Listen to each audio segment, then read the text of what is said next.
नमस्कार दोस्तों, हमारे YouTube चैनल पे आपका स्वागत है। हम अपने चैनल पे म्यूचुअल फंड के बारे में जानकारी देते हैं। हमारा नाम पुरुषोत्तम है और एक हमेशा सभी लोगों में एक रहता है, जब शुरू नौकरी लगती है, शुरुआत में नौकरी लगती है, 4-5 साल नौकरी कर लेते हैं तो सबसे पहले ध्यान रहता है या तो किसी सेफर फंड में या बॉन्ड में, मतलब ऐसा जगह पैसा इन्वेस्ट करें कि पैसा भी सेफ रहे और हमारा पैसा ग्रोथ भी करे।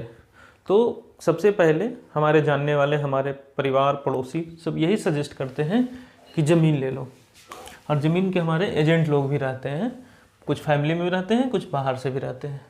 तो वो क्या कहते हैं कि हम आपको एकदम सस्ता में एक ज़मीन दिलवा दे रहे हैं, एकदम स्टेशन के पास वाला है, स्टेशन से मात्र 100 मीटर है, दुर्गा स्थान के पास है। मतलब कुछ ऐसा सिंबॉलिक, मतलब ये ज़मीन एकदम फाड़ देगा, मतलब इतना महंगा हो जाएगा कि आपको खूब रिटर्न मिलेगा। अब ऐसा सोचिए कि जिनके पास यदि ज़मीन नहीं है पहले से, तो घर बनाने के लिए यदि ज़मीन खरीदेंगे, वो ज़मीन मान लिया कि एक प्लॉट था सुंदर सा, ये ज़मीन यदि इसमें घर बना के रह रहे हैं और ख़रीदने के बाद यदि ये 1 करोड़, 5 करोड़, 10 करोड़ का भी हो जाएगा तो उससे क्या फ़र्क पड़ता है? कोई फ़र्क नहीं पड़ता है। तो मेरा क्या सजेशन है कि यदि ज़मीन आपको घर बनाने के लिए लेना है, जहां आप 365 दिन रह भी रहे हैं, तो वहाँ आप ज़मीन लीजिए, घर बनाइए, कोई दिक्कत नहीं है। लेकिन यदि आपके पास पहले से ये सब अवेलेबल है तो फिर ज़मीन में पैसे लगाने की आवश्यकता नहीं है। एक एग्जाम्पल से आपको समझाता हूँ कि एक आप ज़मीन लिए हैं, अच्छा सा सुंदर सा, यहाँ से हाईवे गुजर रहा है, आप 12 लाख रुपए लगा के लिए थे। इसका वैल्यू 10 साल में मान लेते हैं कि 50 लाख हो गया। अब इसमें कभी ज़रूरत पड़ा 10 साल के बाद बच्चों को पढ़ाई के लिए, भी कुछ ज़रूरत पड़ा, यदि हम इसको बेचना चाहें तो पूरा बेचना पड़ेगा। यदि 50 लाख में से हमको 10 लाख की आवश्यकता है तो ये ज़मीन को तो पूरा बेचना पड़ेगा ना। तो ये पूरा ज़मीन ना बिके और ज़मीन से बेहतर रिटर्न कौन दे सकता है, ये हम आपको समझा रहे हैं इस वीडियो में।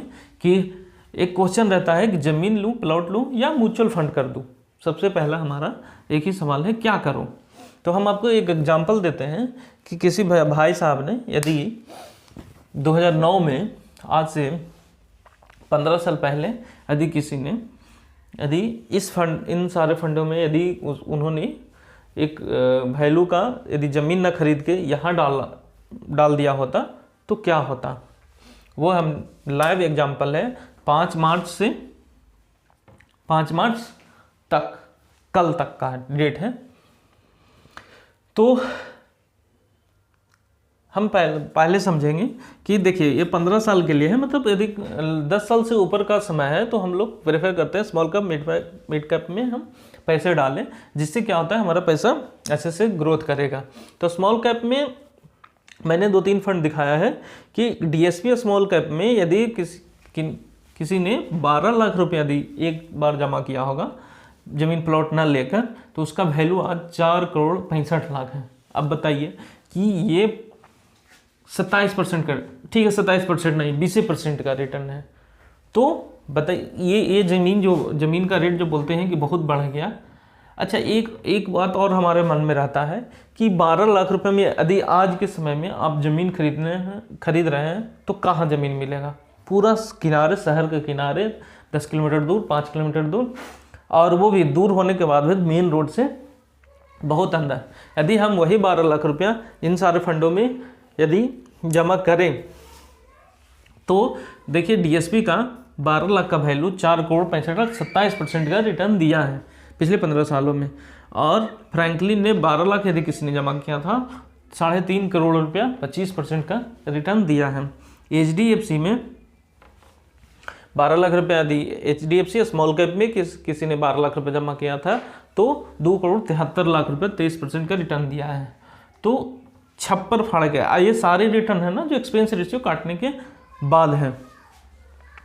और मैंने लिखा है मिड कैप में। यदि मिड कैप में भी हम लोग जमा करते हैं, मतलब इससे थोड़ा सा सेफ में, कि इसमें ज़्यादा रिस्क होता है, इसमें कम रिस्क होता है, यदि ऐसा भी सोच लें तो मिड कैप में यदि हम डालते हैं पैसा तो HDFC में मिड कैप अपॉर्चुनिटी फंड का नाम है, यदि हम इसमें डालते हैं तो 12 लाख रुपये डालने से इसका वैल्यू पिछले 15 सालों में 25% का रिटर्न दिया है 3,57,000 रुपये, सॉरी 3,57,75,847 रुपया हो चुका है अभी का वैल्यू, ठीक है। और SBI का मिड कैप में 12 लाख रुपये यदि किसी ने जमा किया होगा तो 2,83,23% का रिटर्न मिला है। फ्रैंकलिन ने 2,68,00,000, मतलब कि 12 लाख रुपए का 15 साल में वैल्यू सबको 1 करोड़ से ऊपर कर दिया है।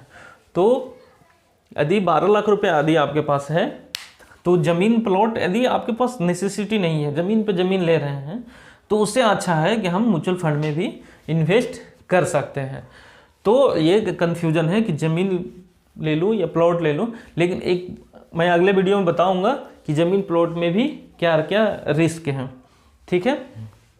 तो इसमें कोई रिस्क नहीं है, म्यूचुअल फंड में सिर्फ यही रिस्क है कि इसका फ्लक्चुएशन है। हो सकता है कि जब आप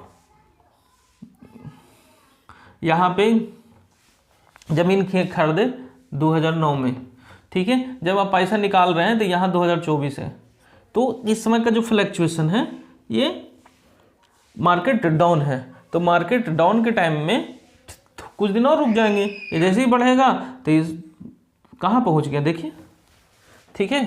तो कुछ नहीं है, मार्केट का फ्लक्चुएशन सिर्फ होता है, और न्यूज़ में खबर में जो भी आपको मिलता है मार्केट टू सब्जेक्टेड रिस्क ऐसा करके कुछ भी, तो इससे घबराना नहीं है।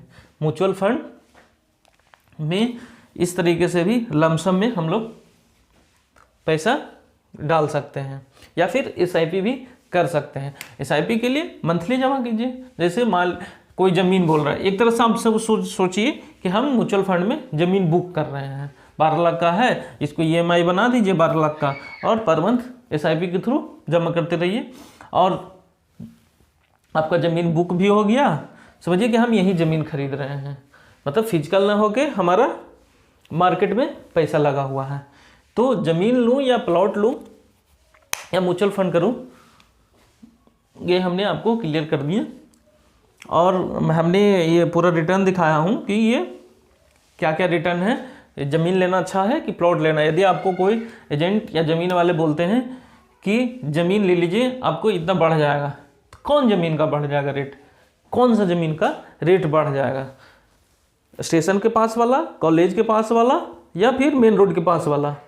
तो वो उनके पास आंसर नहीं होगा कि कौन सा बढ़ेगा, लेकिन हमारे पास आंसर है कि हमने इन सारे फंड में लगाया है। 27% नहीं तो यदि कम भी होता है, 20% मिला तो भी हमारा 12 लाख का वैल्यू पिछले 15 साल में 1 करोड़ से ऊपर हो सकता है। जो ज़मीन हमारा 12 लाख का जो ज़मीन खरीदा हुआ इतना बढ़ जाए, ये संभव नहीं है। यदि कोई आपको बता रहा है तो मूर्ख बना देता है।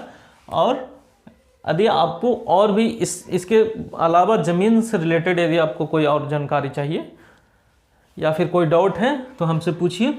और वीडियो अच्छा लगा है तो अपने दोस्तों के साथ शेयर कीजिए, हमारे चैनल को सब्सक्राइब कीजिए। और हमारा एक नंबर है, उस नंबर पे आप मुझे व्हाट्सएप या कॉल करके पूछ सकते हैं कि हम कैसे करें इन्वेस्ट, ठीक है। मैं आपको SIP और लमसम के बारे में बताऊंगा कैसे करना है, ठीक है। हमारे वीडियो को देखते रहिए, लाइक कीजिए, चैनल को भी सब्सक्राइब कर लीजिए। बहुत बहुत धन्यवाद।